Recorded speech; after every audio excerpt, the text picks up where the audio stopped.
The Power of Concentration by Theron Q. Dumont. Lesson 11. Concentrate on Courage. Courage is the backbone of man. The man with courage has persistence. He states what he believes and puts it into execution.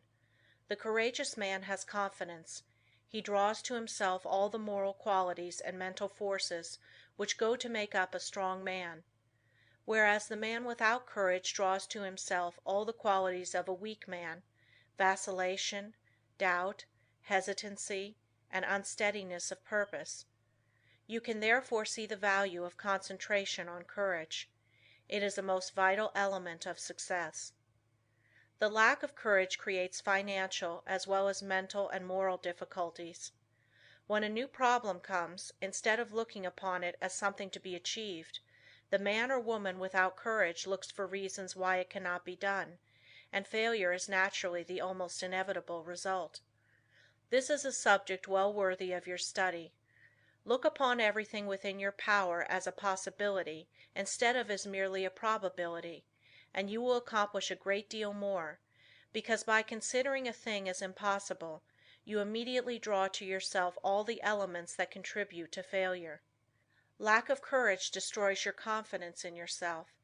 It destroys that forceful, resolute attitude so important to success.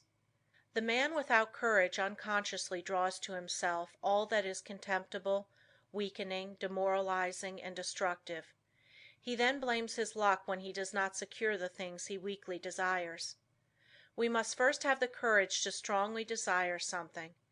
A desire to be fulfilled must be backed by the strength of all our mental forces.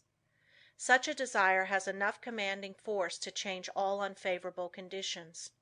The man with courage commands, whether be on the battlefield or in business life. What is courage?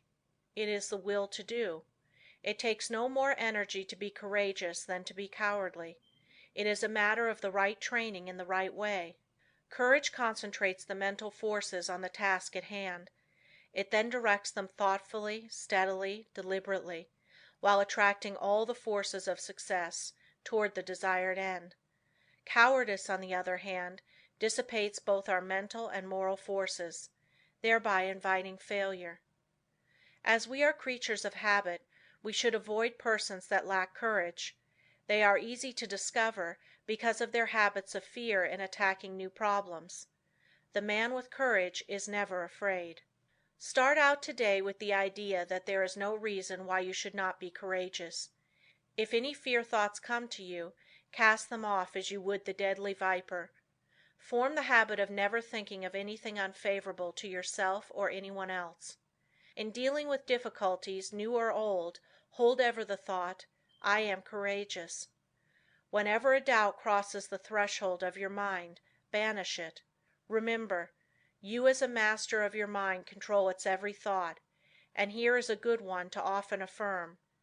I have courage because I desire it, because I need it, because I use it, and because I refuse to become such a weakling as a cowardice produces. There is no justification for the loss of courage. The evils by which you will almost certainly be overwhelmed without it are far greater than those which courage will help you to meet and overcome. Right then must be the moralist who says that the only thing to fear is fear. Never let another's opinion affect you. He cannot tell you what you are able to do. He does not know what you can do with your forces.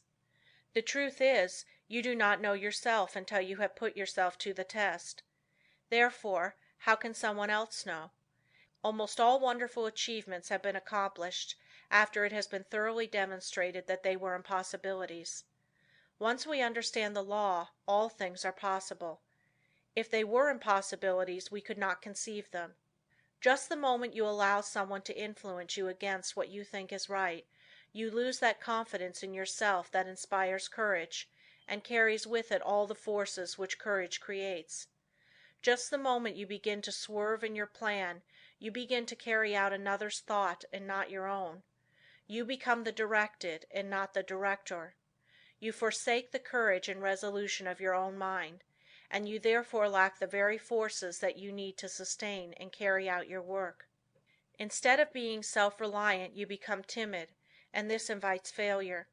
When you permit yourself to be influenced from your plan by another, you are unable to judge as you should, because you have allowed another's influence to deprive you of your courage and determination, without absorbing any of his in return, so you are in much the same predicament as you would be in if you turned over all your worldly possessions to another without getting value received.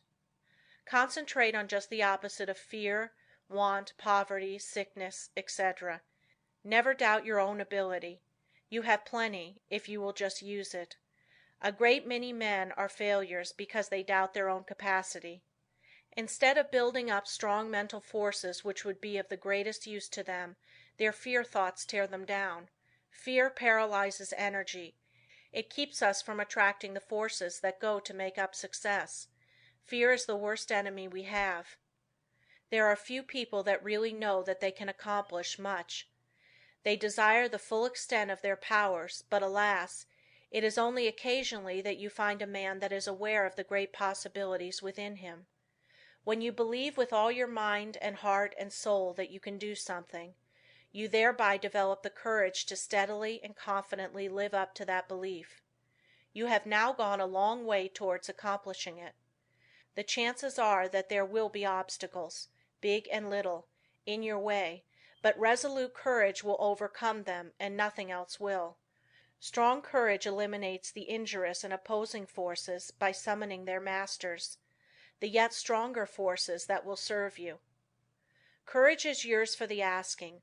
All you have to do is to believe in it, claim it, and use it. To succeed in business, believe that it will be successful, assert that it is successful, and work like a beaver to make it so. Difficulties soon melt away before the courageous. One man of courage can fire with his spirit a whole army of men, whether it be military or industrial, because courage, like cowardice, is contagious. The man of courage overcomes the trials and temptations of life. He commands success. He renders sound judgment. He develops personal influence and a forceful character, and often becomes the mentor of the community which he serves. How to overcome depression and melancholia. Both of the former are harmful and make you unhappy. These are states that can be quickly overcome through concentrating more closely on the higher self, for when you do you cut off the connection with the harmful force currents. You can also drive away moods by simply choosing and fully concentrating on an agreeable subject. Through willpower and thought control we can accomplish anything we want to do. There is wonderful inherent power within us all, and there is never any sufficient cause for fear except ignorance. Every evil is but the product of ignorance, and every one that possesses the power to think has the power to overcome ignorance and evil. The pain that we suffer from doing evil are but the lessons of experience, and the object of the pain is to make us realize our ignorance. When we become depressed it is evidence that our thought faculties are combining improperly, and thereby attracting the wrong force currents. All that is necessary to do is to exercise the will and concentrate upon happy subjects. I will only think of subjects worthy of my higher self and its powers. Lesson 12. Concentrate on wealth. It was never intended that man should be poor. When wealth is obtained under the proper conditions it broadens the life. Everything has its value. Everything has a good use and a bad use. The forces of mind, like wealth, can be directed either for good or evil. A little rest will recreate forces. Too much rest degenerates into laziness and brainless dreamy longings. If you acquire wealth unjustly from others, you are misusing your forces, but if your wealth comes through the right sources, you will be blessed. Through wealth we can do things to uplift ourselves and humanity. Wealth is many persons' goal. It therefore stimulates their endeavor. They long for it in order to dress and live in such a way as to attract friends. Without friends they would not be so particular of their surroundings. The fact is the more attractive we make ourselves and our surroundings, the more inspiring are their influences. It is not conducive to proper thought to be surrounded by conditions that are uncongenial and unpleasant. So the first step toward acquiring wealth is to surround yourself with helpful influences. To claim for yourself an environment of culture, place yourself in it and be molded by its influences. Most great men of all ages have been comparatively rich. They have made or inherited money. Without money they could not have accomplished what they did. The man engaged in physical drudgery is not likely to have the same high ideals as the man that can command comparative leisure. Wealth is usually the fruit of achievement. It is not, however, altogether the result of being industrious. Thousands of persons work hard who never grow wealthy. Others with much less effort acquire wealth. Seeing possibilities is another step toward acquiring wealth. A man may be as industrious as he can possibly be, but if he does not use his mental forces, he will be a laborer, to be directed by the man that uses to good advantage his mental forces. No one can become wealthy in an ordinary lifetime by mere savings from earnings. Many scrimp and economize all their lives, but by so doing waste all their vitality and energy. For example, I know a man that used to walk to work. It took him an hour to go and an hour to return. He could have taken a car and gone in 20 minutes. He saved 10 cents a day but wasted an hour and a half. It was not a very profitable investment unless the time spent in physical exercise yielded him large returns in the way of health. The same amount of time spent in concentrated effort to overcome his unfavorable business environment might have firmly planted his feet in the path of prosperity. One of the big mistakes made by many persons of the present generation is that they associate with those who fail to call out or develop the best that is in them. When the social side of life is developed too exclusively, as it often is, and recreation or entertainment becomes the leading motive of a person's life, he acquires habits of extravagance instead of economy, habits of wasting his resources, physical, mental, moral and spiritual, instead of conserving them. He is, in consequence, lacking in proper motivation. His God-given powers and forces are undeveloped, and he inevitably brings poor judgment to bear upon all the higher relationships of life.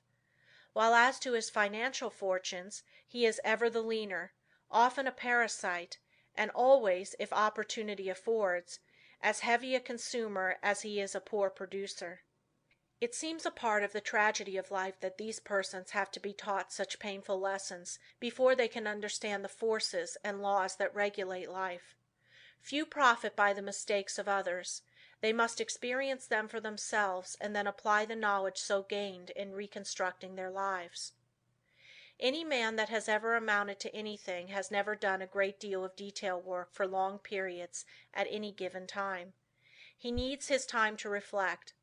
He does not do his duties today in the same way as yesterday, but as the result of deliberate and concentrated effort, constantly tries to improve his methods. The other day I attended a lecture on prosperity. I knew the lecturer had been practically broke for 10 years. I wanted to hear what he had to say. He spoke very well. He no doubt benefited some of his hearers, but he had not profited by his own teachings. I introduced myself and asked him if he believed in his maxims. He said he did. I asked him if they made him prosperous. He said not exactly. I asked him why. He answered that he thought he was fated not to experience prosperity. In half an hour I showed that man why poverty had always been his companion. He had dressed poorly. He held his lectures in poor surroundings. By his actions and beliefs he attracted poverty. He did not realize that his thoughts and his surroundings exercised an unfavorable influence. I said, thoughts are moving forces, great powers. Thoughts of wealth attract wealth. Therefore, if you desire wealth, you must attract the forces that will help you to secure it. Your thoughts attract a similar kind of thoughts. If you hold thoughts of poverty, you attract poverty. If you make up your mind you are going to be wealthy, you will instill this thought into all your mental forces, and you will at the same time use every external condition to help you. Many persons are of the opinion that if you have money it is easy to make more money. But this is not necessarily true. 90% of the men that start in business fail.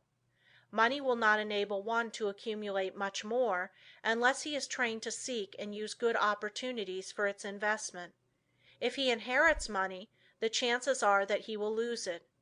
While if he has made it, he not only knows its value, but has developed the power to use it as well as to make more if he loses it.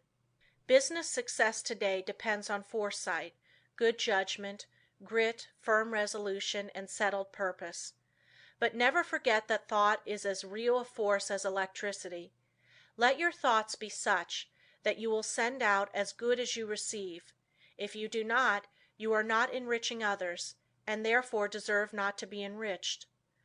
The man that tries to get all he can from others for nothing becomes so selfish and mean that he does not even enjoy his own acquisitions. We see examples of this every day. What we take from others will in turn be taken from us. All obligations have to be met fairly and squarely. We cannot reach perfection until we discharge every obligation of our lives. We all realize this, so why not willingly give a fair exchange for all that we receive? Again I repeat that the first as well as the last step in acquiring wealth is to surround yourself with good influences, good thought, good health, good home and business environment, and successful business associates. Cultivate, by every legitimate means, the acquaintance of men of big caliber. Bring your thought vibrations in regard to business into harmony with theirs.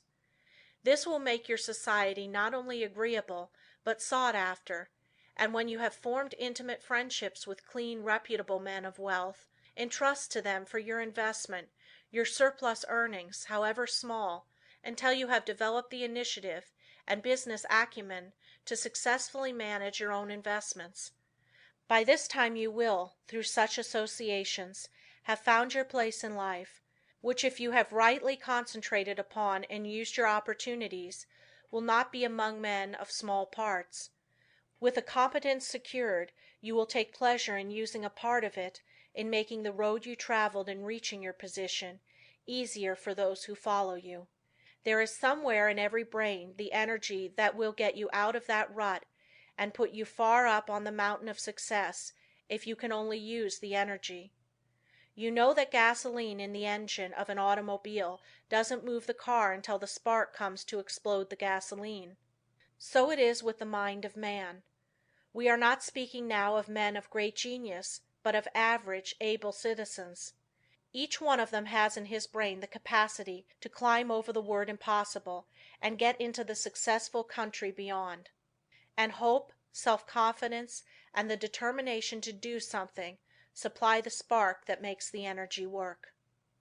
End of Lesson 12.